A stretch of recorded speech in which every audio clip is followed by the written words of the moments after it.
In this video, we're going to talk about covalent bonds and the difference between polar covalent bonds and nonpolar covalent bonds. If you have not already watched my video on the organization of an atom and my video on what the periodic table tells us about an element, I want you to go ahead and pause this video and go watch those videos first, and you can find the link to those videos in the description for this video.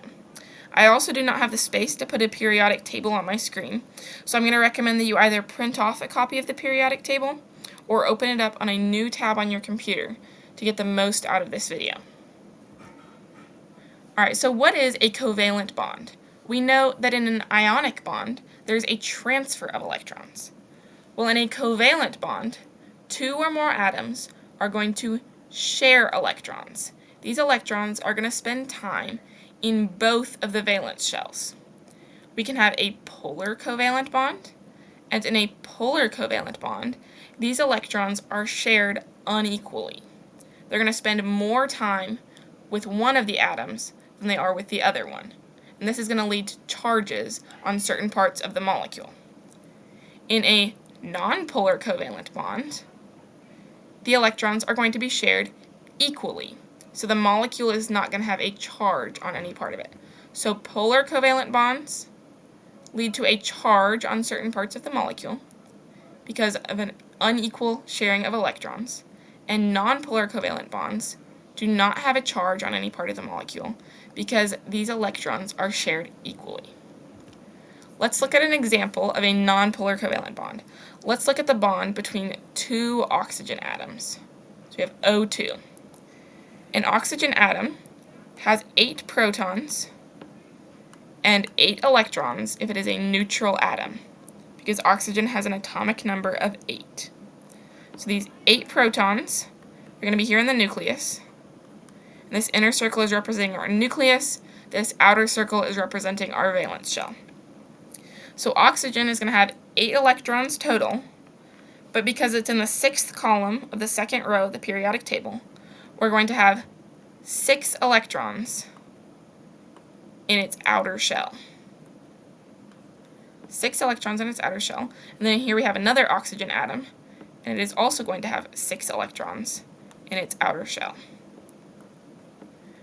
Alright, so instead of transferring electrons like in an ionic bond, in a covalent bond, we are going to share electrons. So this pair of electrons is going to be shared, and this pair of electrons is also going to be shared. So now this oxygen atom has 8 electrons. It has 1, 2, 3, 4, 5, 6, 7, 8. And this oxygen atom also has 8 electrons. It has 1, 2, 3, 4, 5, 6, 7, 8. And these electrons are going to be shared equally between these two atoms. So this is going to be a nonpolar covalent bond. These 8 protons are exerting a force pulling these electrons in, because remember, opposite charges attract. And these 8 protons are also exerting a force on these electrons, pulling them in. And 8 protons here and 8 protons here, so they're going to have an equal force pulling the electrons each way. It's going to be a nonpolar covalent bond. Now let's take a look at another nonpolar covalent bond. Let's look at the bond formed in carbon dioxide, CO2. So carbon, if it's a neutral atom, it's going to have 6 protons and 6 electrons. So these 6 protons are going to be here in the nucleus. And then carbon is in the 4th column of the second row of the periodic table. So we're going to have 4 valence electrons. Alright, and then we're going to have 2 oxygen atoms here. Remember, oxygen has 8 protons in its nucleus. We've got 2 oxygen atoms here. And then we're going to have 6 valence electrons in each oxygen atom. 6 valence electrons in each oxygen atom. Alright, now this is a nonpolar covalent bond. It's covalent because these electrons are being shared between the atoms. And it is nonpolar because these electrons are going to be shared equally. These 8 protons are exerting a force on these electrons. These 6 protons are exerting a force on these electrons. and these 8 protons are exerting a force on these electrons. And the force exerted on the electrons is going to be pretty much even across the entire molecule. So there's not going to be one part of the molecule that's more negative or more positive. Now let's take a look at a polar covalent bond. And the most common polar covalent bond you're going to see is with water, H2O. So we have 2 hydrogen atoms and 1 oxygen atom. So this is going to be our oxygen atom right here. It has 8 protons, and it is going to have 6 valence electrons. And then hydrogen, if it's a neutral atom, is going to have 1 proton, and it's going to have 1 electron. And this 1 proton is going to be here in the nucleus. And then hydrogen is in the first column in the first row of the periodic table. So it's going to have 1 valence electron. And this is going to be hydrogen's only shell here. Remember, oxygen is in the second row, so it does have another shell holding electrons in here that's already full. But we're only concerned with the electrons in the outer shell. Alright, this is going to be a covalent bond because these electrons are shared. So we're sharing a pair of electrons with each hydrogen atom. So now this hydrogen atom has 2 electrons.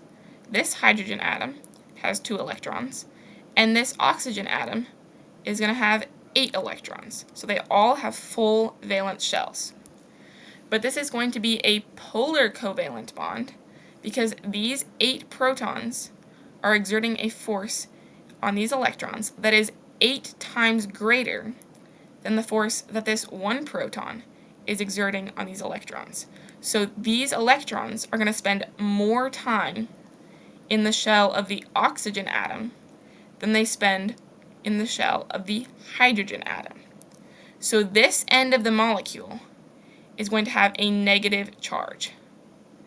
These 2 ends of the molecule are going to have a positive charge. And we're going to see this coming into play with hydrogen bonds. Okay, so this end of the molecule is negative, and these 2 ends are positive. And that's because these electrons are shared unequally between the 3 atoms. Okay, so we can have a nonpolar covalent bond if the electrons are shared equally. We have a polar covalent bond when the electrons are shared unequally, and this causes a charge on certain parts of the molecule. And we have a covalent bond anytime electrons are shared.